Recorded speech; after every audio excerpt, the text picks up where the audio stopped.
Hello guys, welcome to success by Shikha my official YouTube channel. और मैं हूं शिखा और आज हम लोग 15 जुलाई के कुछ इंपॉर्टेंट करंट अफेयर्स देखेंगे। और हाँ, अगर मेरा कंटेंट अच्छा लगे तो चैनल को लाइक शेयर सब्सक्राइब जरूर कीजिएगा। अब देखते हैं आज का हमारा क्वेश्चन क्या है।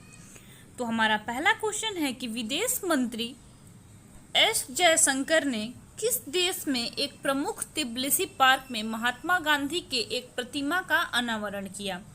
तो हमारा पहला जो ऑप्शन है वो है जॉर्जिया, दूसरा है कोलंबो, तीसरा है भूटान और चौथा है इनमें से कोई नहीं। तो एक तिब्लिसी पार्क में महात्मा गांधी के प्रतिमा का अनावरण किया तो ये देश है आपका जॉर्जिया। और जॉर्जिया की राजधानी कहाँ है? तो जॉर्जिया की राजधानी है तिब्लिसी। और यहाँ पे करेंसी कौन सी चलती है, यहाँ पे मुद्रा कौन सा चलता है? तो वो चलता है जॉर्जियाई लारी। और जॉर्जिया के प्रधानमंत्री का क्या नाम है? तो इनका नाम है गैरीबाशविली।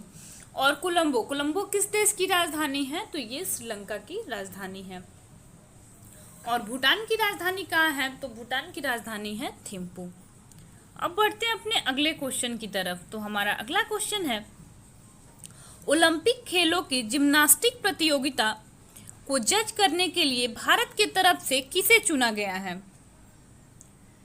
तो हमारा पहला जो ऑप्शन है वो है आपका दीपक पर्रिकर, दूसरा है दीपक मल्होत्रा, तीसरा है दीपक काबरा और चौथा है इनमें से कोई नहीं। तो ओलंपिक खेलों की जिम्नास्टिक प्रतियोगिता को जज करने के लिए भारत की तरफ से चुना गया है, उनका नाम है दीपक काबरा। अब देखते हैं हमारा नेक्स्ट क्वेश्चन क्या है। तो हमारा अगला क्वेश्चन है, बैडमिंटन वर्ल्ड फेडरेशन ने 2026 के लिए किस देश को मेजबानी सौंपी है? तो हमारा पहला जो ऑप्शन है वो है इंडोनेशिया, दूसरा है वियतनाम, तीसरा है भारत और चौथा है पाकिस्तान। तो बैडमिंटन वर्ल्ड फेडरेशन ने 2026 के लिए जो मेजबान देश चुना है वो आपका है भारत। ये भारत जो है ये बैडमिंटन वर्ल्ड फेडरेशन 2026 में ये मेजबान करेगा भारत। और इंडोनेशिया की राजधानी कहाँ है? तो इंडोनेशिया की राजधानी है जकार्ता। और पाकिस्तान की राजधानी कहाँ है? तो पाकिस्तान की राजधानी है इस्लामाबाद।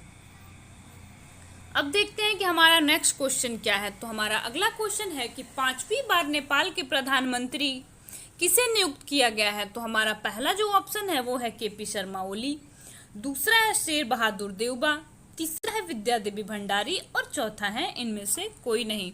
तो 5वीं बार नेपाल के प्रधानमंत्री के रूप में नियुक्त किया गया है, उनका नाम है शेर बहादुर देउबा। ये जो है ये चौथी मतलब ये बार इस बार 5वीं बार प्रधानमंत्री नियुक्त किए गए हैं। और किसके जगह पे ये नियुक्त किए गए हैं? तो केपी शर्मा ओली के जगह पे इनको नियुक्त किया गया है। और अगर आपसे पूछा जाए कि नेपाल के राष्ट्रपति का क्या नाम है तो उनका नाम है विद्या देवी भंडारी।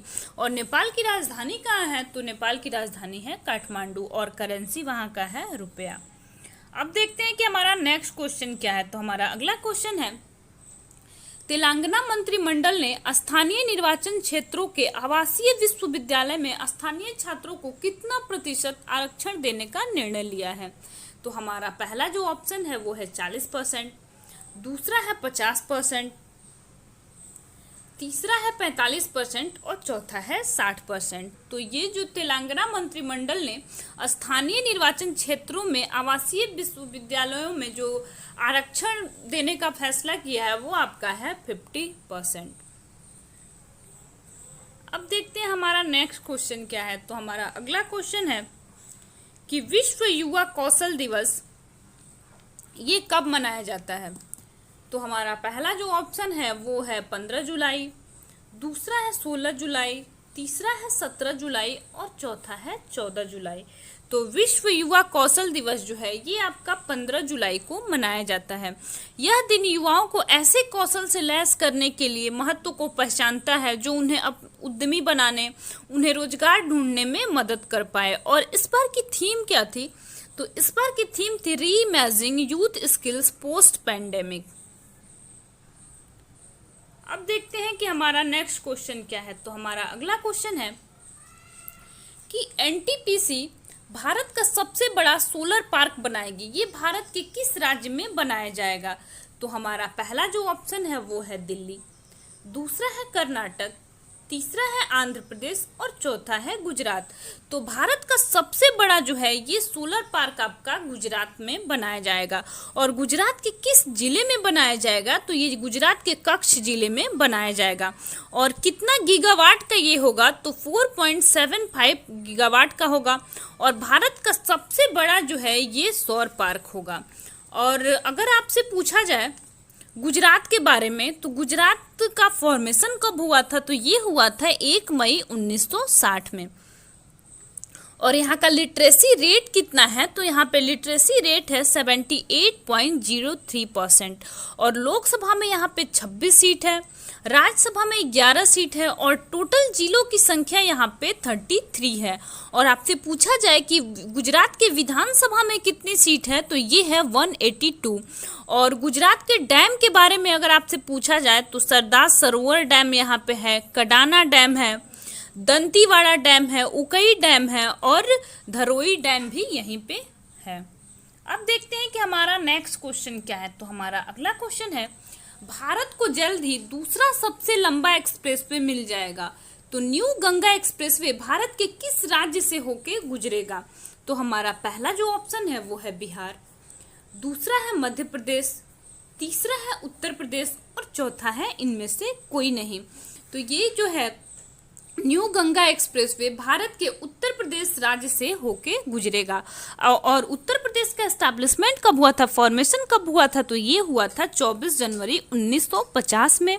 और यहाँ का लिटरेसी रेट है 67.50%। और अभी हाल फिलहाल उत्तर प्रदेश न्यूज में रहा क्योंकि 2 चाइल्ड का पॉलिसी जो है ये यहाँ पे लाया गया है। और यहाँ का सेक्स रेशियो कितना है, तो 1000 मेल पे 930 फीमेल है। और विधानसभा में यहाँ पे टोटल 404 सीट है, और टोटल जिलों की संख्या यहाँ पे 75 है। राज्यसभा में यहाँ पे 41 सीट है, और लोकसभा में टोटल 80 सीट है। अगर नदी देखा जाए तो बेतवा नदी यहाँ पे है, चंबल नदी है, गंडक नदी है, सोन नदी है, और यमुना नदी है। अब देखते हैं कि हमारा नेक्स्ट क्वेश्चन क्या है। तो हमारा अगला क्वेश्चन है, T20 में 14,000 रन बनाने वाले खिलाड़ी कौन बने हैं? तो हमारा पहला जो ऑप्शन है वो है क्रिस गेल, दूसरा है रिकी पॉन्टिंग, तीसरा है विराट कोहली, और चौथा है रोहित शर्मा। तो T20 में 14,000 रन बनाने वाले जो खिलाड़ी हैं उनका नाम है क्रिस गेल। अब देखते हैं कि हमारा नेक्स्ट क्वेश्चन क्या है। तो हमारा अगला क्वेश्चन है, टोक्यो ओलंपिक 2021 में भाग लेने वाले प्रत्येक खिलाड़ी को 10 लाख रुपए घोषणा किस राज्य सरकार के द्वारा बोला गया है कि टोक्यो ओलंपिक में जितने भी खिलाड़ी भाग लेंगे उनको 10 लाख रुपए दिया जाएगा? तो हमारा पहला ऑप्शन है हरियाणा, दूसरा है पंजाब, तीसरा है दिल्ली, और चौथा है यूपी। तो टोक्यो ओलंपिक में भाग लेने वाले हर खिलाड़ी को जो है वो 10 लाख रुपए दिया जाएगा। ये यूपी गवर्नमेंट के द्वारा ये घोषणा की गई है। और जो अगर स्वर्ण पदक जीत के लेके आएंगे उनको 6 करोड़ रुपए मिलेगा, रजत पदक जो जीत के आएंगे उनको 4 करोड़ रुपए मिलेगा, और कांस्य पदक जो जीत के लाएंगे उनको 2 करोड़ रुपए की राशि आवंटित की जाएगी। आज के लिए इतना ही, मिलते हैं फिर नेक्स्ट क्लास में।